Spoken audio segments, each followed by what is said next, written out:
오늘 말씀의 주인공 한나는 자녀가 없는 아픔 가운데 있습니다. 자신을 너무나 사랑하는 남편 엘가나가 있지만 그는 어떤 사람이냐면 자신의 진짜 아픔을 이해하지 못하고 자기의 마음도 정확하게 모르는 그런 사람이었습니다. 한나의 어려움은 자녀가 없는 거였어요. 그런데 이것으로 인해서 남편 엘가나가 다른 아내 분인나라는 여인을 데리고 오고 그녀를 통해서 자녀를 얻게 됩니다. 한나는 다른 아내 분인나가 아이를 낳는 것을 보면서 또 한 번 괴로웠겠죠. 엘가나는 한나의 그 상황과 상관없이 그 한나를 오히려 분인나보다 더 사랑해 줍니다. 분깃을 더 많이 주고 더 많이 배려하면서 분인나보다 한나를 더욱더 사랑하는 것을 대놓고 표현하죠. 근데 오히려 이 때문에 분인나는 분노를 갖고 한나를 더 공격하게 됩니다. 답답한 마음에 마음을 안고 매년제와 서원제를 드리러 간 제사에서 한나는 어떻게 하냐면 그곳에서 말 한마디 하지 못하고 그냥 할 수 없을 정도 슬픔과 아픔 가운데 주님 앞에 엎드려서 기도하는 것을 우리는 볼 수가 있습니다. 그런데 같은 장소에 있었던 사람이 한 사람 있었는데 그 사람의 이름이 대제사장 엘리였습니다. 대제사장 엘리가 제사장의 직분으로 그녀를 바라보고 있는데 뭐라고 이야기합니까? 술 취했다. 저희 여인은 술 취했다라고 이야기하는 거예요.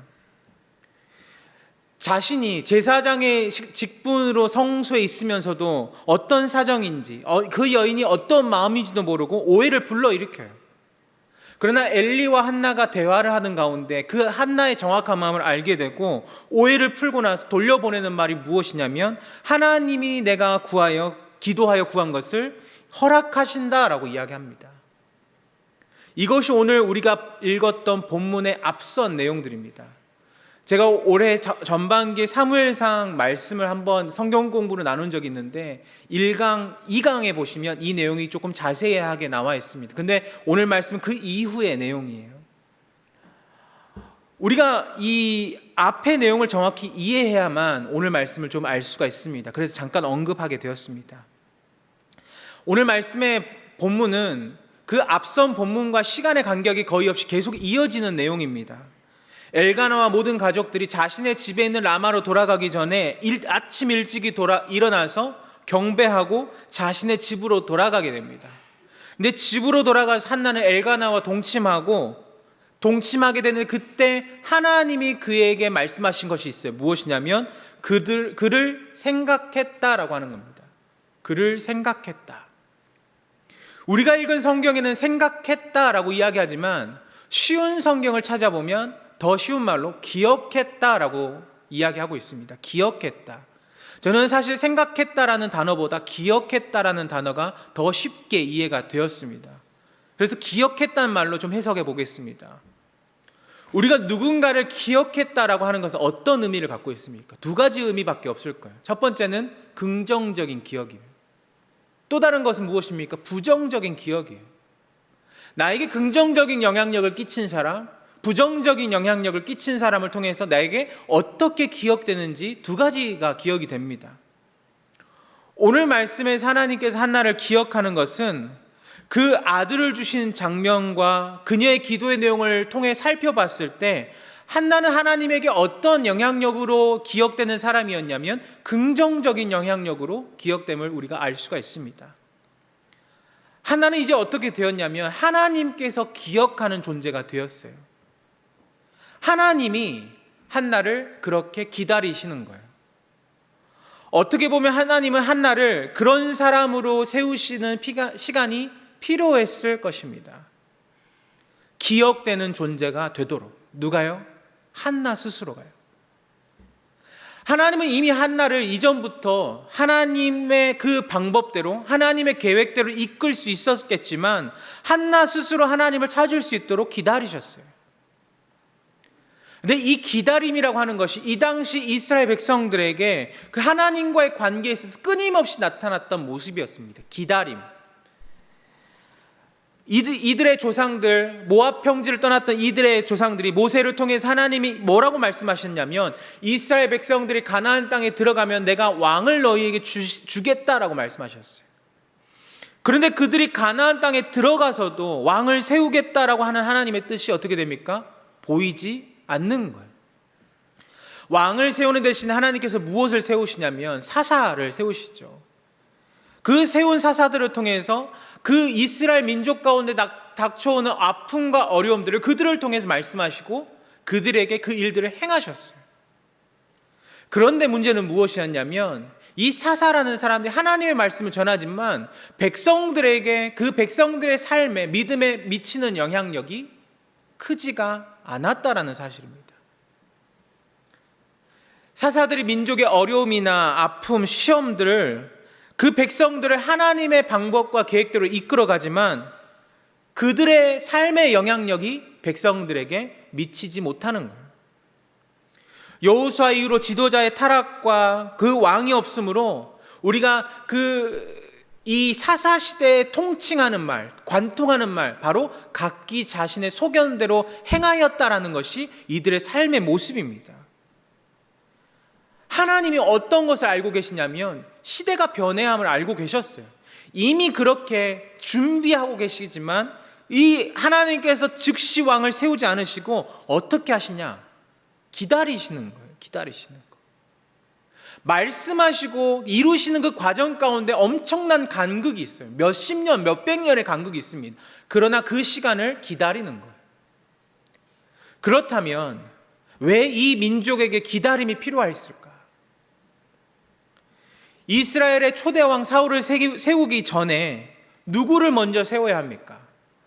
선지자 사무엘을 세우는 것이 먼저이기 때문이에요. 하나님이 기다리시는 사람이 누구입니까? 바로 오늘 한나가 낳은 아들 사무엘인 거예요. 사무엘을 기다리시는 거예요. 이 사무엘을 세우시는 것은 그냥 기다림 없이 등장하는 것이 아니라 자녀가 없는 한나를 사용하여서 그녀의 아픔과 슬픔이 그녀의 기도와 하나님 자신의 때를 기다림을 통해서 한나에게 자녀를 주시는 축복으로 나타나게 되었어요. 그것을 통해서 하나님이 민족과 역사를 이끌어 가시는 것입니다. 새로운 이스라엘 역사를 불러 넣으시는데 단 한순간에 짠하고 되어지지가 않는 거예요. 한 여인의 아픔과 슬픔을 관통하고 이스라엘 민족들 가운데 수많은 죄악 가운데 있는 그들의 삶을 관통하고 모든 것들을 관통해서 기다림 가운데 하나님의 때를 나타내시는 거예요. 수많은 시간이 필요합니다. 1시간, 2시간은 문제가 아닙니다. 하나님의 역사를 이끌어 가실 때 지금 내 때가 아니라 그 다음의 때, 언제인지 모르는 몇 세대가 흘러갈지도 모릅니다. 그러나 오늘 우리가 기억해야 할 것은 우리의 기도는 어떻게 돼야 합니까?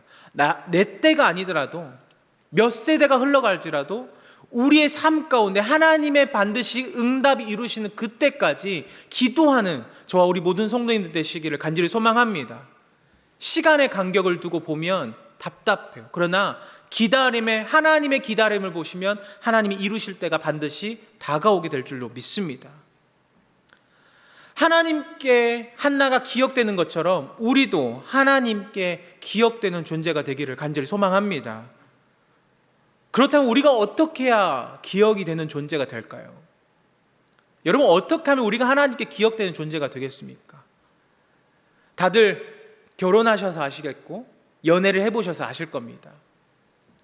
사랑하는 사람을 언제 기억합니까? 항상 기억나는 거예요. 연애할 때 한번 생각해 보세요. 지금 말고요. 연애할 때. 항상 기억나는 거 아닌가요? 자고 있을 때도 자기 전에 전화하고 아침에 일어나면 아침에 일어나서 전화하고 왜 전화해요? 기억나니까. 말하고 싶으니까. 보고 싶으니까. 그것이 사랑하는 사람과 나의 관계예요.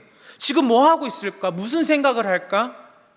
너무나 귀한 존재니까. 너무나 좋으니까. 그렇게 기억하는 거예요. 그런데 사람에게 기억나는 것도 너무나 귀한데 여러분, 하나님께 기억된다라고 하는 것은 무슨 의미겠습니까? 그냥 단순히 사람과의 통화를 나누는 그런 관계를 분명히 뛰어넘는 은혜가 있을 것입니다. 그렇다면 우리가 주님께, 하나님께 기억되기 위해서 어떻게 해야 하는가? 어떻게 해야 하는가? 한나를 통해서 볼 수 있는 거예요. 무엇입니까? 한 단어로 경배입니다. 경배. 한 단어로 경배. 하나님을 찾고 구하는 일. 예배를 통해서 하나님을 만나고, 예배를 통해서 하나님께 구하고, 그 구하고 찾음을 통하여서 하나님께 기억되는 존재가 바로 내가 되는 거예요. 한나의 기도가 열매를 맺었습니다. 기도에 관해서, 교회에서 기도에 관한 이야기 수십 번, 수백 번 해도 지나치지 않을 것입니다. 우리가 하나님께 기억되는 존재가 된다는 것, 그것이 바로 한나와 같은 사람이 되는 일이에요. 하나님께서 한 여인이 성소에 와서 울고 있습니다. 울면서 한마디도 하지 못하고 통곡하면서 기도하니까 하나님 뭐라고 말씀하시는 겁니까? 아, 너 무슨 일이 있구나. 지금 너 무슨 일이 있구나. 너에게 아픔이 있구나. 너가 한마디만 하면 내가 들어줄 수밖에 없구나. 여러분, 교회에 들어왔을 때 누군가 눈물 짓는 것만 봐도 무슨 일이 있으시지요? 라고 물어보잖아요. 마찬가지입니다. 그냥 슬픈 눈빛만 하더라도 사람의 마음이 궁금한데 하나님이 지금 통곡하면서 울고 있는 그 여인에게 다가가셔서 말씀하시는 거예요. 너에게 아픔이 있구나. 우리 모두가 하나님께 기억되는 존재가 되길 원하실 줄로 압니다. 그렇다면 달라져야 하는 것이 무엇이겠습니까? 삶의 모습이 아니라 우리가 주님을 향하는 모습이에요. 우리의 삶에 주님을 향한 경배가 있게 되기를 간절히 소망합니다. 멍하니 그냥 바라보고만 있다가 예배에 와서 그냥 멍하니 그냥 시간을 때우고 돌아가는 것이 아니라 간절히 구하고 기도하면서 하나님께 내 스스로 기억되게 해달라고 구하는 것이 아니라 온 몸과 온 마음과 내 정성을 다해 고백하면서 하나님께 기억되는 존재로 우리가 세움받을 수 있기를 간절히 소망합니다. 그렇게 한나가 기도하고 경배했어요. 그리고 나서 오늘 말씀의 이후에 보니까 21절부터 23절 말씀인데 우리 같이 한번 읽어볼까요? 21절, 23절까지 말씀입니다. 우리 같이 한번 한 목소리로 읽도록 하겠습니다. 시작. 그 사람 엘가나와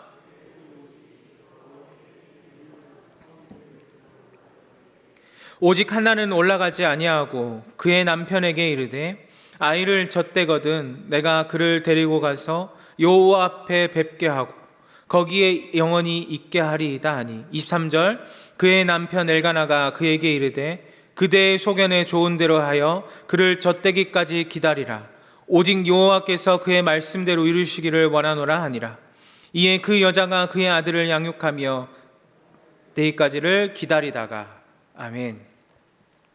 오늘 말씀 21절 23절 말씀을 읽어보니까 어때요? 분위기가 어떻습니까? 시간의 흐름이 달라졌습니다. 분명히 좀 전에까지 말씀을 하더라도 그들이 아침에 일어나 경배하고 집으로 돌아갔고 한나가 임신하는 것까지 우리는 봤는데 오늘 시간의 말씀에 보니까 아들을 낳았습니다. 그렇죠? 아들을 낳았어요. 그리고 임신해서 아들을 낳아서 그 이름을 사무엘이라 짓고 매년 드리는 서원제를 드리러 갈 시간이 다가왔습니다. 근데 이번에 드리는 서원제는 이전과 다른 것을 우리가 쉽게 알 수 있습니다. 왜요? 한나에게 아들이 생겼거든요. 자식이 생겼어요. 한나는 기도하면서 간구하고 그녀를 깊이 생각하고 기억하신 하나님의 세밀한 음성이, 하나님의 응답이 이 한나의 가정 가운데 나타나게 됩니다. 근데 이 가정에 나타난 변화가 무엇인가를 오늘 우리가 살펴보기를 원하는 거예요. 첫 번째 내용이 경배였다면 오늘 우리가 이 가정에 나타나는 변화를 좀 집중해서 보았으면 좋겠습니다. 어떤 변화가 나타났는가? 한번 눈으로 우리가 보셔서 아실 거예요. 어떤 변화가 나타납니까? 누가 달라졌는가? 누가 달라졌냐면 결론부터 말씀드리면 남편이 달라졌어요. 8절 말씀을 제가 한번 읽어보겠습니다. 우리 눈으로 한번 읽어보시면 좋을 것 같아요. 사무엘상 1장 8절 말씀.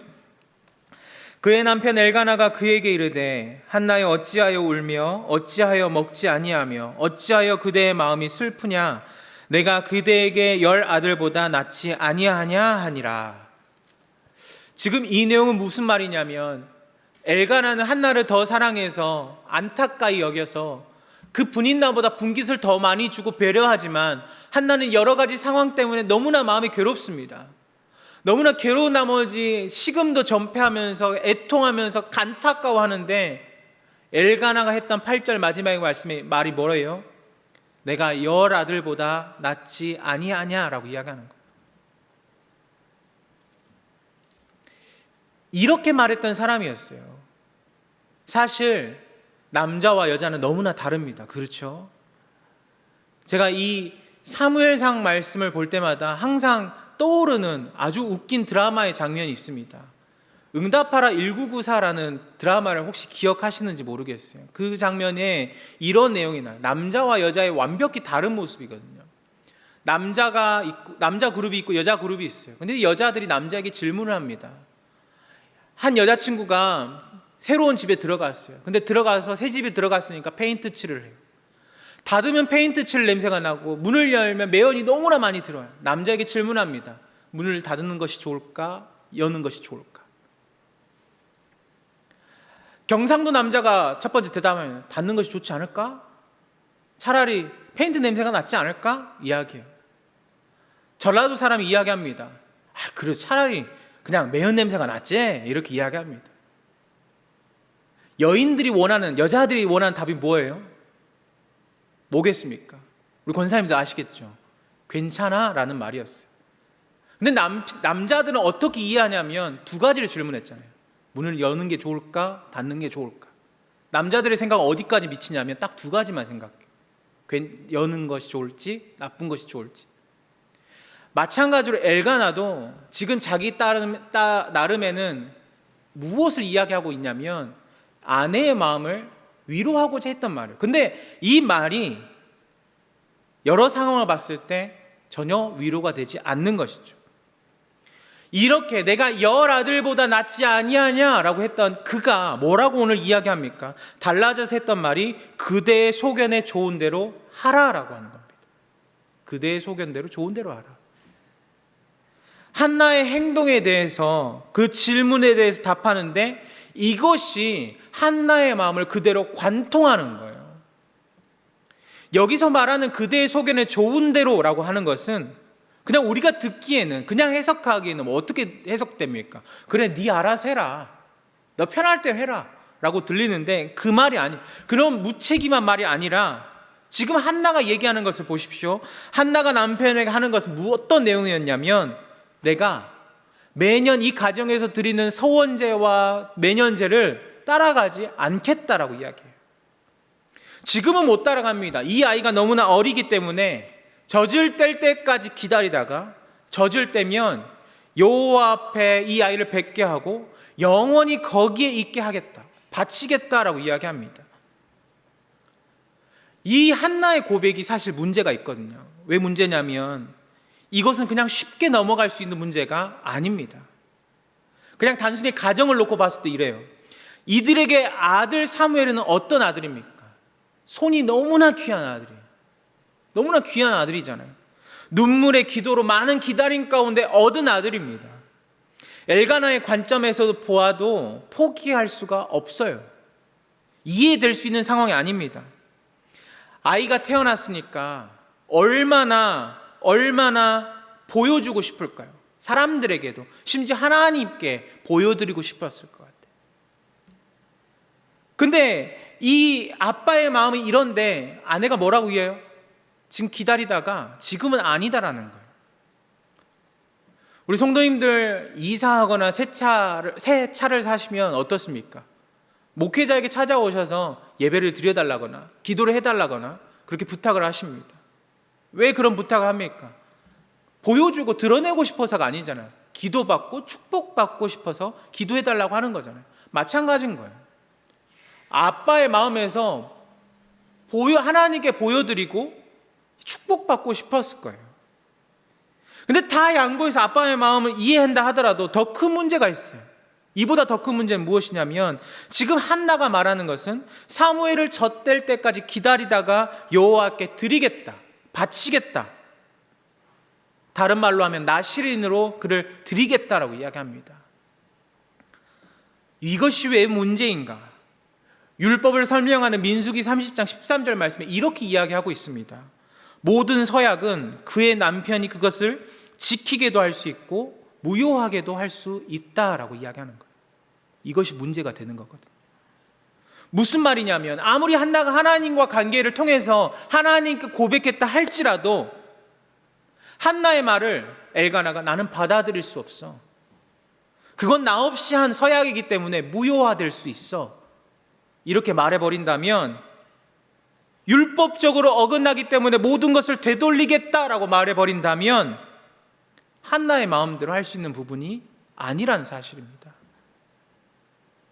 다시 한번 생각해 보십시오. 어렵게 얻은 아들입니다. 심지어 너무나 사랑하는 아내가 오랫동안 기다리면서 얻은 아들입니다. 그것도 막 젖을 뗀 나이에 성전에서 행한 일을 감당하는 아이로 바치겠다. 그것을 아버지로서 그것을 그냥 너 알아서 해라 할 수 있으신가요? 전 보기와 다르게 조금 예민한 구석이 몇 가지가 있습니다. 그 중에 가장 참기 힘든 게 뭐냐면 물건으로 좀 설명하면 이런 거예요. 지금 이렇게 사각 모서리가 평평한 면이라면 이렇게 안정감 있으면 괜찮아요. 근데 이렇게 조금 중심에서 벗어난 느낌이 조금 들면 불안감이 막 생겨요. 그리고 뾰족한 거를 이렇게 눈으로 쳐다보는 걸 잘 못합니다. 근데 그게 저뿐만 아니라 제 아들에게 지금 미치지도 않은데 약간 영향력을 미칠 것 같으면 어떻게 하냐면 빨리 조치하죠. 아이가 다치지 않도록, 아이가 행여라도 그런 일을 당하지 않도록 미리 조치를 합니다. 우리 모두 다 그러실 거예요. 예민하지 않아도 다 그러실 겁니다. 그런데 한나가 남편의 동의가 가장 필요하고 부모의 손이 가장 필요한 이 시기에 하나님께 바치겠다, 그것도 일방적으로 남편에게 통보하는데 남편으로서 어떻습니까? 받아들이기가 어려울 것 같아요. 어렵습니다. 특히 8절에 나오는 엘가나의 모습을 생각해 본다면, 내가 열 아들보다 낫지 아니하냐라고 고백했던 엘가나를 생각한다면 받아들이지 못했을 것 같아요. 그런데 시간의 흐름이 지나고 나서 엘가나가 하는 고백이 무엇이냐면 하나님이 그의 말씀대로 이루시기를 원한다라고 이야기합니다. 하나님이 기도와 기다림으로 응답하시고 나타내시고 엘가나와 한나를 세밀하게 이끌으셔서 하나님의 모습을 이들이 그리고 엘가나가 보게 되는 거예요. 엘가나의 가정 가운데 나타난 변화를 우리가 집중해서 보십시오. 이 모습이 우리의 모습 되기를 간절히 소망합니다. 엘가나는 어떤 사람으로 변했냐면 아내의 마음을 아는 사람에서 지금 심지어 누구의 마음까지 알게 됩니까? 하나님의 마음까지 알게 되는 거예요.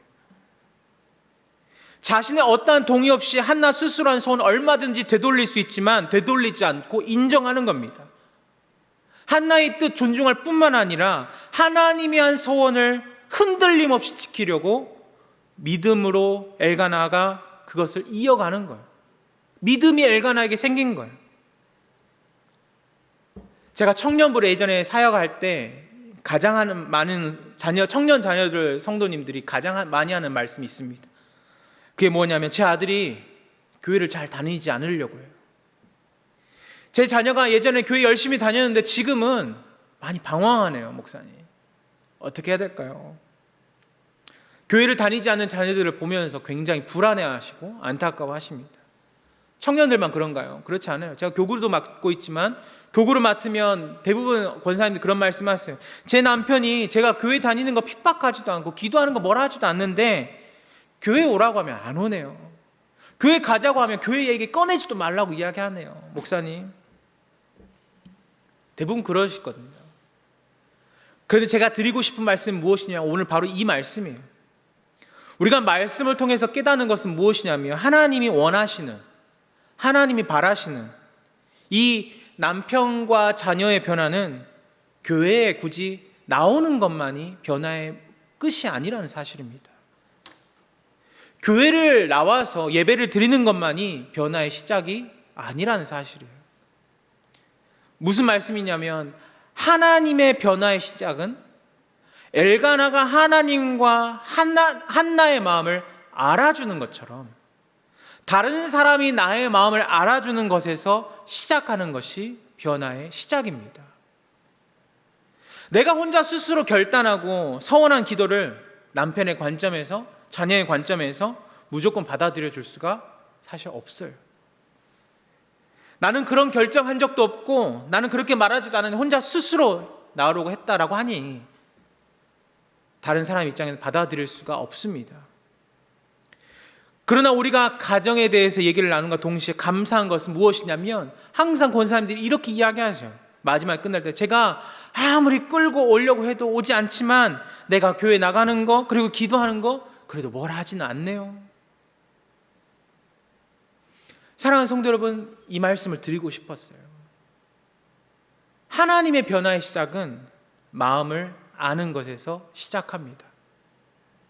엘가나가 한나의 마음을 알고 엘가나가 하나님의 마음을 아는 것처럼 남편이 아내의 마음을 알고 자녀가 부모의 마음을 아는 것에서부터 변화가 시작되어지고 우리가 하나님의 마음을 알려고 노력하는 그 순간부터 변화가 시작되어지는 거예요. 아, 지금 아내가 교회 가는구나. 아, 부모님이 교회를 가는구나. 아, 지금 대림절을 지나고 있구나. 아, 지금 사순절을 지나고 있구나. 아, 지금 새해가 다가오고 있구나. 그러니 여기서부터 변화가 시작되는 겁니다.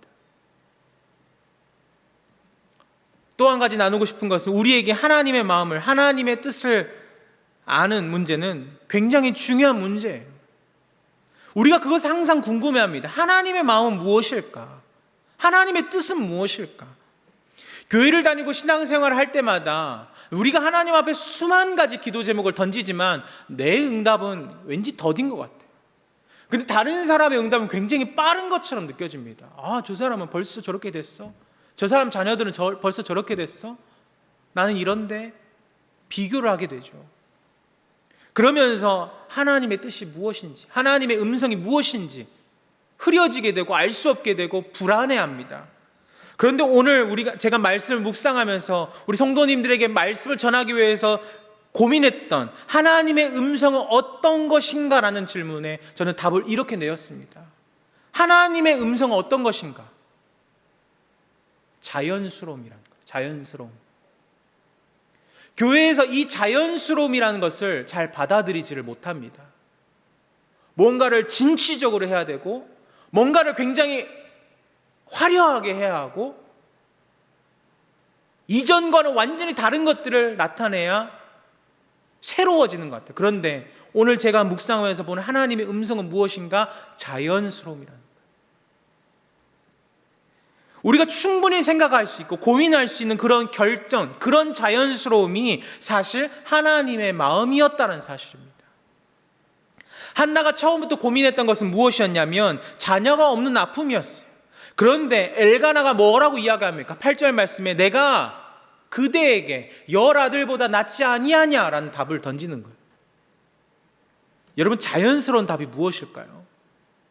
이런 답일 것 같아요. 우리 같이 고민해보고 기도해보게. 이 말이 너무나 상투적으로 들리잖아요. 그런데 상투적일 수도 있겠지만 엘가나의 앞선 말보다 한나의 마음을 더 위로하고 배려하는 것처럼 느껴질 수가 있었을 겁니다. 한나의 마음에서. 오늘 말씀의 상황을 다시 한번 비춰보십시오. 젖을 떼지 못한 아이가 있습니다. 부모 없이는 하루도 살아갈 수 없는 아이를 바라보면서 아니야, 하나님께 드리기로 서원했으니까 지금 당장 해야 돼. 지금 젖떼기까지 기다리는 것이 아니라 지금 당장 해야 해.